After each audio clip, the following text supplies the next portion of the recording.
Hello, everyone. Welcome back to my podcast. And this time I'm going to talk about a lyric from one of my favorite English songs. But before that, I'll give you a bit of context, right? So, my producer and I have been planning to do this brunch rather. It's a Sunday brunch. And because it's a Sunday brunch, you miss one, and then a whole week goes by before you can plan another one. So we've been missing a number of Sundays because we plan, the booking happens, and then uh, something comes up, and then it becomes the next Sunday and all that, and we still haven't done that brunch. So I was reminded for some reason of this one of my favorite lines from pop music, which is that life is what happens when you're busy making other plans. Uh, that's too profound a line to be associated with such a small thing as a Sunday brunch. But in the larger context, I found that, so often to be true. And I'll tell you why I like this line first, right? It's like, because, first of all, it doesn't even sound like a lyric. It's from Beautiful Boy by John Lennon, which he wrote for his son. It's a gorgeous, gorgeous, gorgeous song. If you like, that generation of music. It's so emotional, direct emotional appeal is what I'm talking about. So this whole thing is, one thing is, I think a lot of us that grew up in Indian households, might yearn for a huggy kissy daddy who sings songs like, beautiful boy, darling boy to their sons. And because we usually don't get them, maybe the song, adds that thing of what if, like we'd had, huggy kissy daddy. But beyond that, I think what really speaks to me about this is that this is a father giving a bunch of, life advice to his son. And one of the thing is, when you grow up and this happens, and what happens, you're going to party late, and you're going to be coming home late. So life is what happens when you're busy making other plans.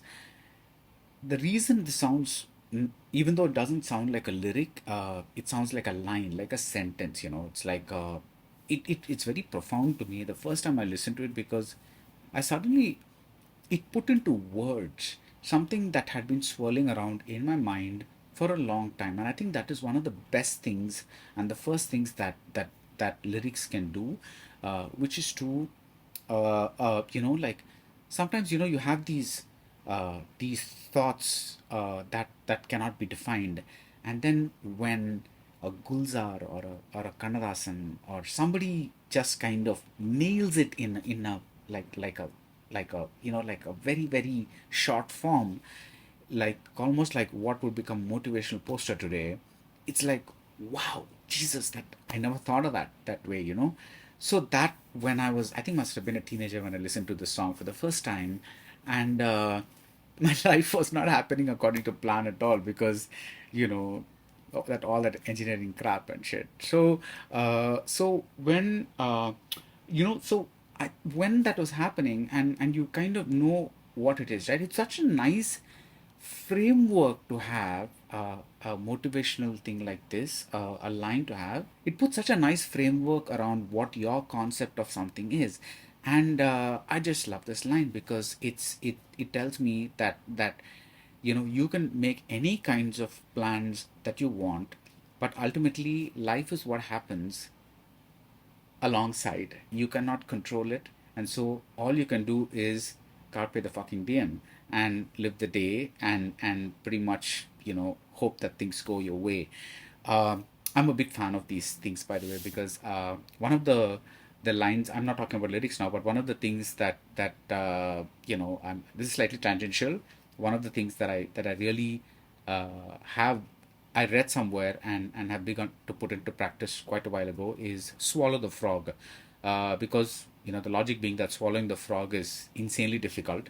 And when you wake up in the morning, if you swallow the frog, if your first task of the day, big task of the day, is to do something insanely difficult, then the rest of the morning or the rest of the day, you're good.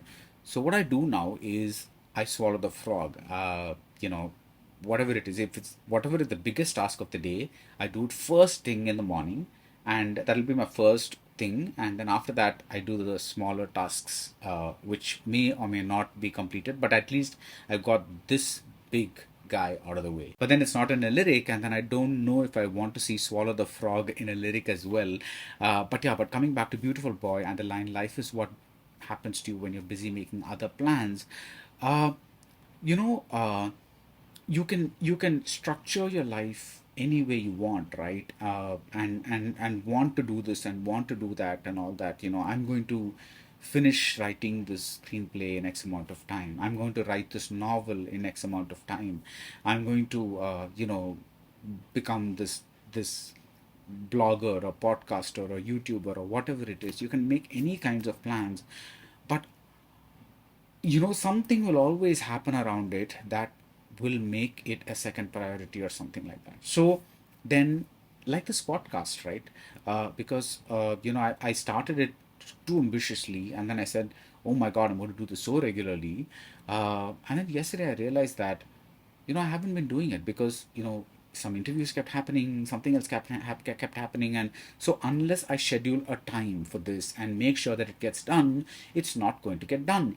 So one way to control this is to kind of make sure that you devote a day of the week to the things like this. I'm doing this on a Sunday. It's going to take about 20-25 minutes of my time. So maybe one way to do this is to kind of devote one day of the week to kind of get this done. Uh, and another way to do it is to just make sure that you will yourself. Some people are very good at that. They're very good at self motivation, right? They're not they don't need that. They remember things very well.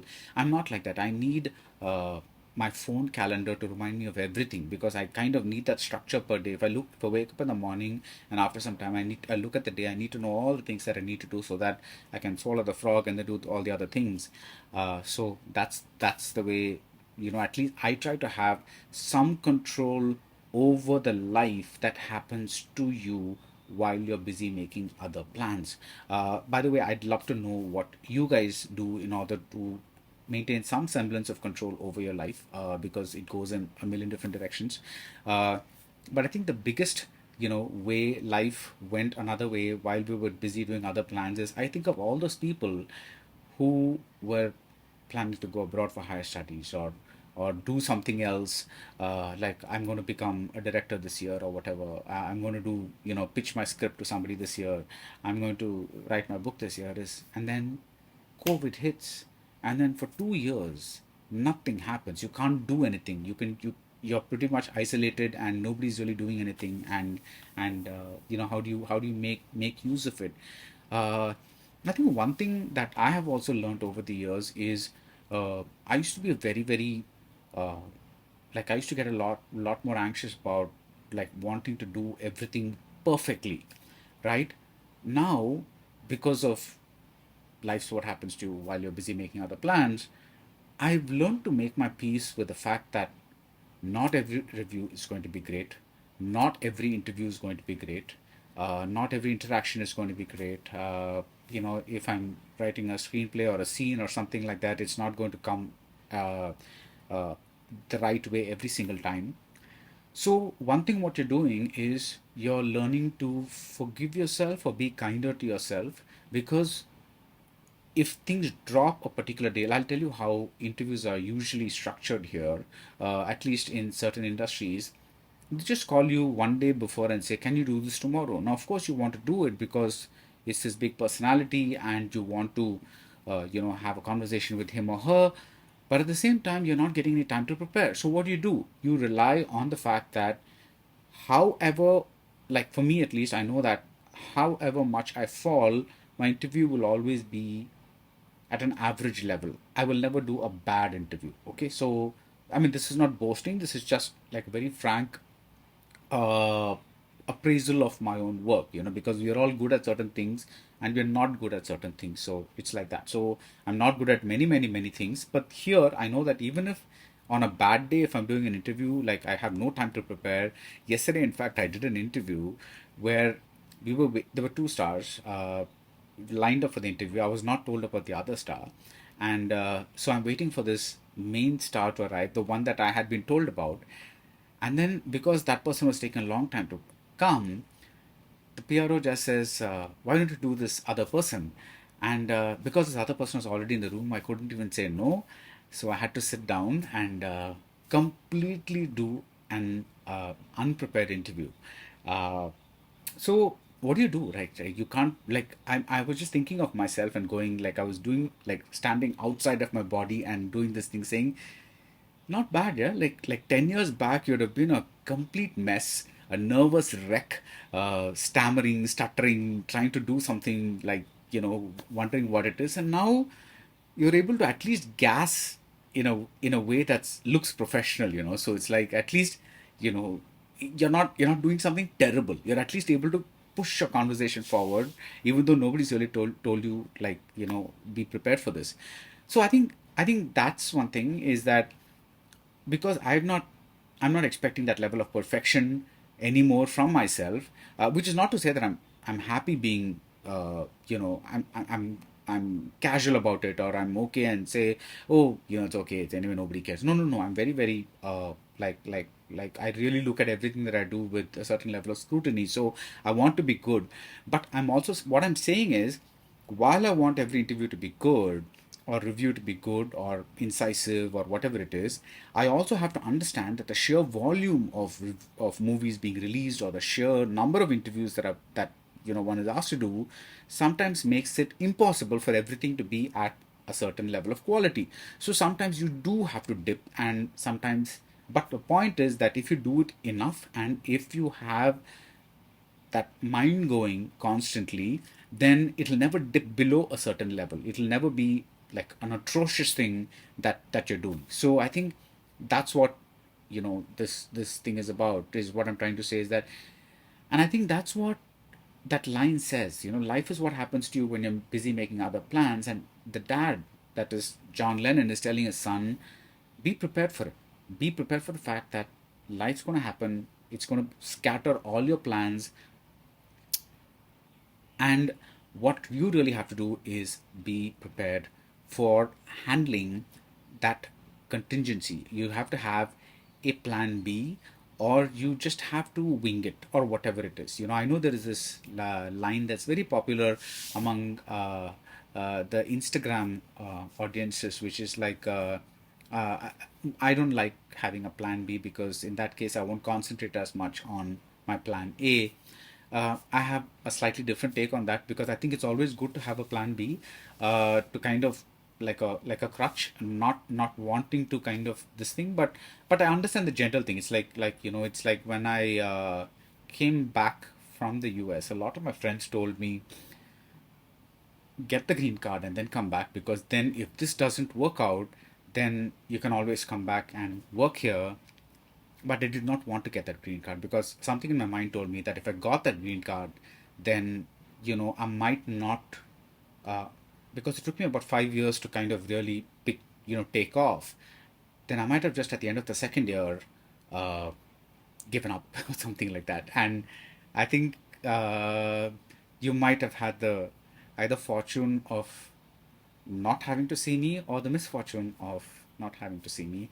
But yeah, but that's what it is. I did not want to have that plan B option of a green card, and I think a lot of people now think the same way. But whichever way you choose to handle it, I think it's important to you know be kind to yourself.